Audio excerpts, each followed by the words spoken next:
آگے نہیں بڑھا سکتے.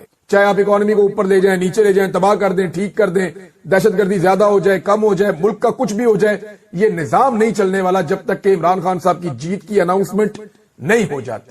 چاہے ان کی پچھلی جیت کی اناؤنسمنٹ ہو یا انہیں دوبارہ موقع دیا جائے کہ وہ ایک فیئر گیم کھیل کے جیت لے.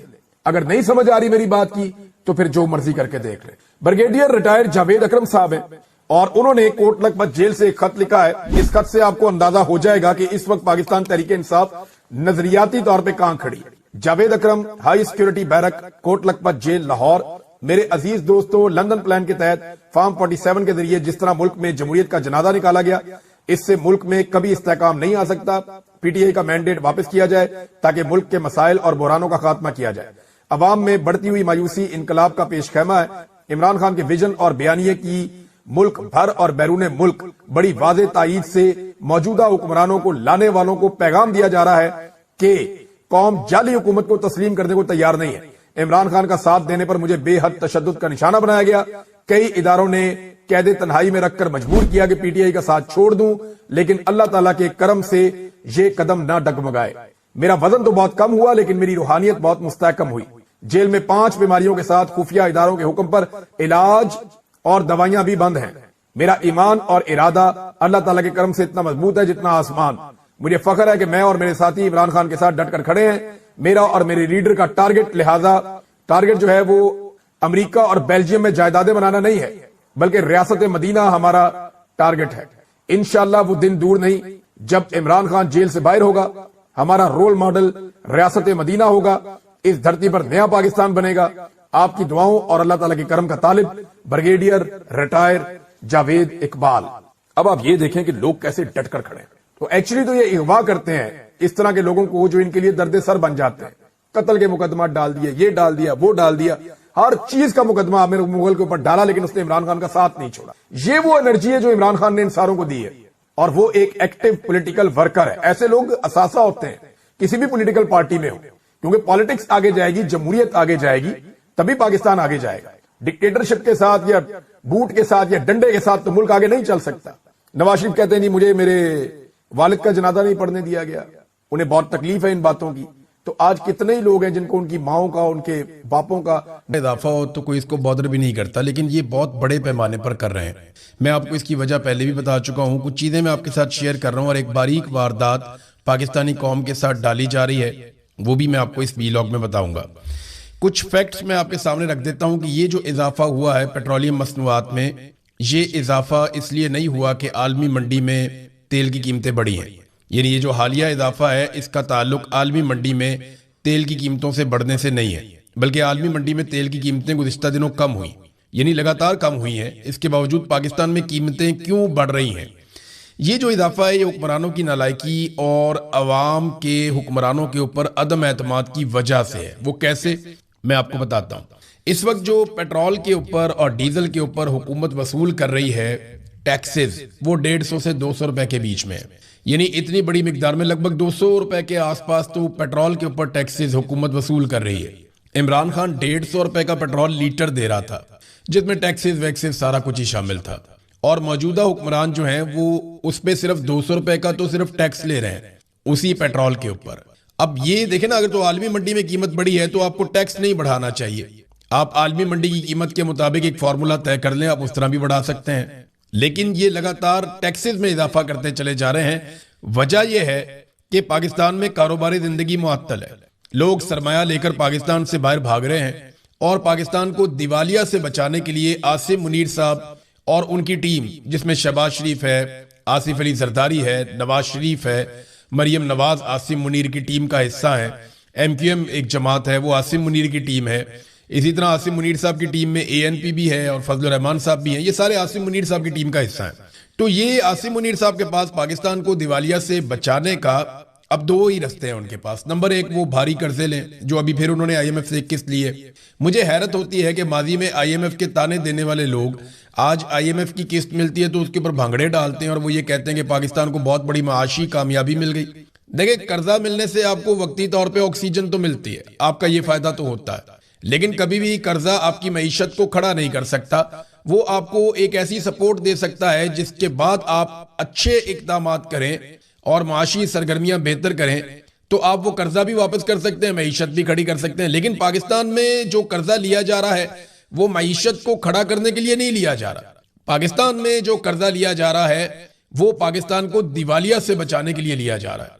تو دو رستے ہیں عاصم منیر صاحب اور ان کی ٹیم کے پاس. نمبر ایک کہ وہ قرضے لیں بھاری, اور وہ لے رہے ہیں. دوسرا رستہ یہ ہے کہ عوام پر بوجھ بڑھایا جائے, یعنی کن چیزوں میں, پیٹرول میں, بجلی میں, گیس میں, ٹیکسز کے اندر جو تنخواہ دار طبقے کے اوپر ٹیکسز لگتے ہیں وہاں پہ عوام پہ بوجھ بڑھایا جائے. یہ بڑا آسان ہوتا ہے غریب آدمی سے ٹیکس لینا, امیر آدمی سے ٹیکس لینا بہت مشکل ہوتا ہے. ویسے بھی جو ٹیکس کا نظام بناتے ہیں وہ امیر لوگ ہوتے ہیں, تو وہ اپنے اوپر تو ٹیکس نہیں لگائیں گے نا, وہ تو غریب کے اوپر ٹیکس لگائیں گے, کمزور کے اوپر ٹیکس لگائیں گے. اپنے اور اپنی برادری کے اوپر تو کوئی ٹیکس نہیں لگاتا, کوئی ٹیکس دینا بھی نہیں چاہتا. اور دیکھیں یہ دو چیزیں انہیں کیوں کرنی پڑتی ہیں. نمبر ایک تو یہ ٹیکسز لگاتے ہیں, قیمتیں بڑھاتے ہیں, عوام پہ بوجھ ڈالتے ہیں. نمبر دو یہ بھاری قرضے لیتے ہیں. اس کے علاوہ تو کوئی حل ہے نہیں عاصم منیر صاحب کے پاس. تو کیونکہ اس کی وجوہات ہے نا, وجہ ایک تو یہ ہے کہ یہ سرمایہ کاری پاکستان میں لانے میں مکمل طور پہ ناکام رہے. الٹا یہ ہوا کہ پاکستان سے لوگ سرمایہ لے کر باہر بھاگ رہے ہیں. یہ پاکستان کی ایکسپورٹس کو بڑھانے میں مکمل طور پہ ناکام رہے. کاسٹ آف پروڈکشن اتنی زیادہ بڑھ گئی ہے ان کے آئی پی پیز کی وجہ سے کہ اب پاکستان اس چنگل سے نکل نہیں پا رہا. اور آپ ایکسپورٹس کیسے بڑھائیں گے, آپ کے یہاں پہ پروڈکشن ہی کم ہو گئی ہے. جو پاکستان کے اندر قومی پیداوار ہے اس میں لگاتار کمی ہوتی چلی جا رہی ہے. سیاحت ایک ذریعہ ہوتا ہے زر مبادلہ پاکستان میں لانے کا, لیکن سیاحت تو بالکل پاکستان میں زیرو ہے. آپ کو کہیں پہ کوئی غیر ملکی سیاح اب تو نظر ہی نہیں آتا. پہلے بھی کوئی زیادہ نہیں تھے لیکن تھوڑے بہت آتے تھے, اب تو وہ بھی نہیں ہے. ملک میں معاشی سرگرمیاں تیز کرنے سے کچھ بہتری آ سکتی تھی, لیکن آپ دیکھیں چاہے وہ ریئل اسٹیٹ ہو, یعنی جو آپ کا پراپرٹی کا کاروبار ہے وہ بھی ڈاؤن ہے. کوئی بندہ پلاٹ خریدنے کے لیے تیار نہیں ہے, لوگ بیچ رہے ہیں. کوئی بندہ فائل خریدنے کی تیار نہیں ہے, لوگ بیچ رہے ہیں. جتنی بھی پراپرٹی ہے پاکستان میں سب کی قیمتیں نیچے چلی گئیں کہ کوئی خرید لے, لیکن کوئی خریدے گا تو حکومت کو ٹیکس جائے گا نا. تو ہر شعبے کے اندر اسی طرح سے جو معاشی ترقی کا ایک پہیہ ہے وہ رکا ہوا ہے. معاشی سرگرمیاں پاکستان میں لگ بھگ معطل ہو گئی ہیں. تو ان چیزوں میں مکمل طور پہ عاصم منیر صاحب اور ان کی ٹیم ناکام رہی. اب اس کی وجہ سے انہیں کرنا کیا پڑتا ہے, کبھی پیٹرول پہ ٹیکس, کبھی ڈیزل پہ ٹیکس, کبھی بجلی پہ اضافی ٹیکس, کبھی اضافی بل. اب لوگوں کو 100 یونٹ کا بیچاروں کا, کئی لوگوں کا اس سے بھی کم وہ بل ہوتا ہے. اتنے بھی یونٹ انہوں نے نہیں چلائے ہوئے ہوتے اور ان کو ایسے بل آ جاتے ہیں جو ماضی میں اچھے خاصے لوگوں کو آتے تھے. تو 300 یونٹ بجلی انہوں نے مفت دینی تھی, انہوں نے 300 یونٹ تک کی جتنی سبسڈی تھی وہ ساری ختم کر دی اور بجلی کی قیمت 4 سے 5 گنا بڑھا دی. لگ بھگ پاکستانیوں کو جو اس وقت ایوریج ایک یونٹ پڑتا ہے وہ 60 روپے سے زیادہ کا پڑتا ہے. یعنی کہاں پہ ایک ایوریج یونٹ ماضی میں جو غریب پاکستانی تھے ان کے لیے 14 روپے 15 روپے ہوا کرتا تھا, 16 روپے ہوا کرتا تھا.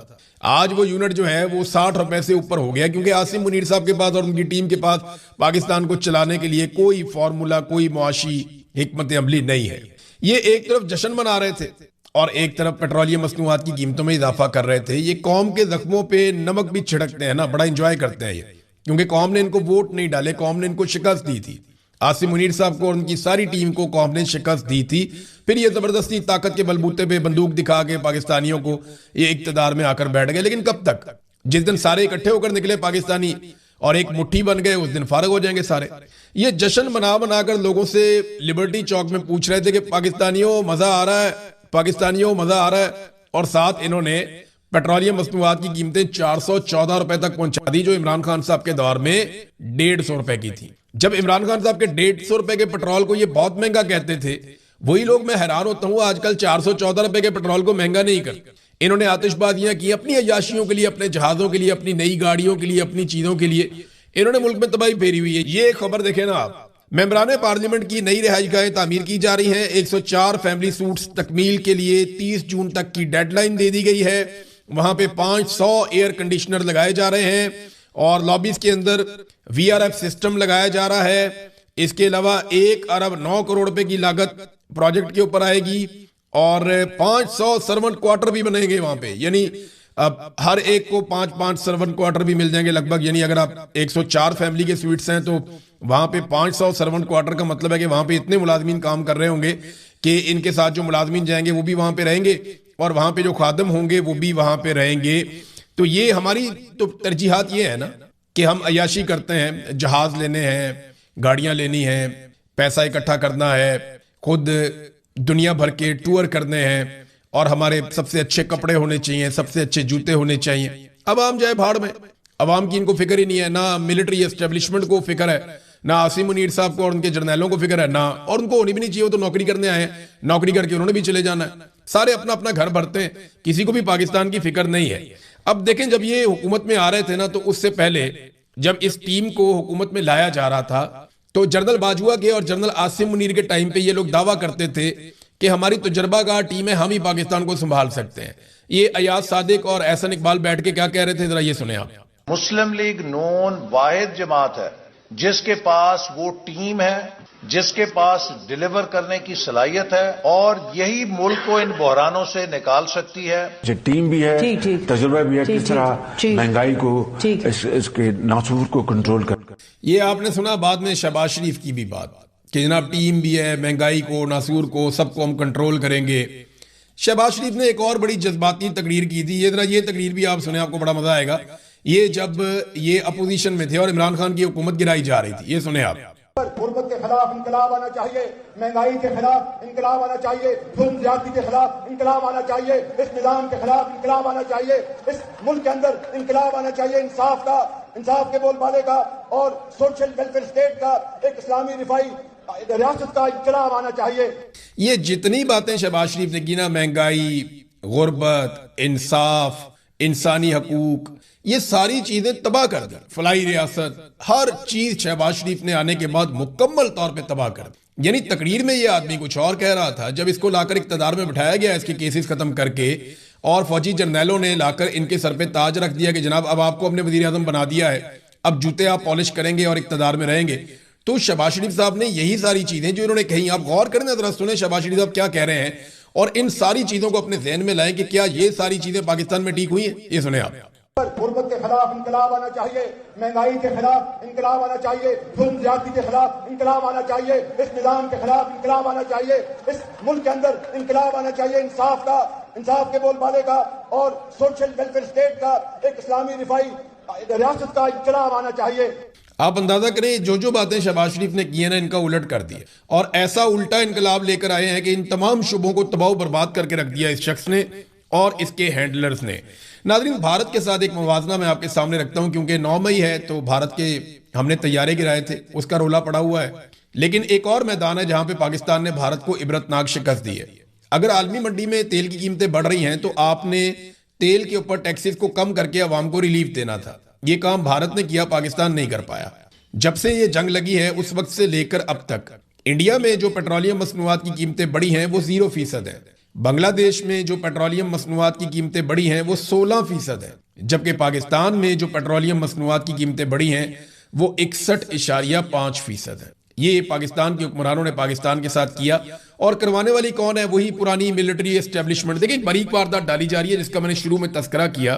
واردات یہ ڈالی جا رہی ہے کہ یہ جو کچھ بھی ہو رہا ہے اس کا ذمہ دار شریف خاندان کو اکیلے ٹھہرا دیا جائے. کچھ ایسے ٹاؤٹس ہیں یا ایسے اکاؤنٹس جن کا ملٹری اسٹیبلشمنٹ کے ساتھ تعلق ہے, وہ لگاتار شریف خاندان کے چمکتے ہوئے چہرے دکھا رہے ہیں اور ان کے اوپر لعنت بھیج رہے ہیں. وہ یہ کہہ رہے ہیں کہ مریم نواز, شہباز شریف, نواز شریف, اسحاق ڈار, ان کے چہرے چمکتے ہوئے دکھا کر اوپر لکھا جا رہا ہے کہ ان پر لعنت بھیج دیں. اور پاکستان میں بہت سارے لوگ یہ کہہ رہے ہیں, لوگوں کو غصہ بھی ہے ان کے اوپر بہت زیادہ, کہ ان کو یہ لعنت کے مستحق ہیں. لوگ یہ کہتے ہیں کہ ان کے اوپر لعنت بھیجی جا رہی ہے کہ یہ مہنگائی کے لیے ذمہ دار ہیں, پیٹرولیم مصنوعات کی قیمتیں انہوں نے, یہ تو کٹ پتلیاں ہیں بیچارے. اسٹیبلشمنٹ نہ بڑی سیانی ہے, وہ میٹھا میٹھا ہپ ہپ اور کڑوا کڑوا تھو تھو, یہ ان کا پرانا فارمولا ہے. وہ کرتے یہ ہیں کہ ہر کریڈٹ لے لیتے ہیں کہ جو بھی اچھا ہوا وہ ہم نے کیا, اور وہ کہتے ہیں جو بھی برا ہوا وہ سیاستدانوں نے کیا. اب شریف خاندان تو ایک کٹ پتلی ہے جن کے اوپر مقدمات تھے, تو انہیں کہا گیا جوتے پالش کرو گے تو مقدمہ ختم کر دیں گے اور اقتدار میں بھی لے آئیں گے. اب یہ بیچارے اقتدار میں تو آ گئے ہیں لیکن فیصلے یہ نہیں کرتے, یہ کٹ پتلیاں ہیں. یہ ذمہ دار ضرور ہیں, قوم کے مجرم ضرور ہیں, لیکن اصل مجرم یہ نہیں ہے.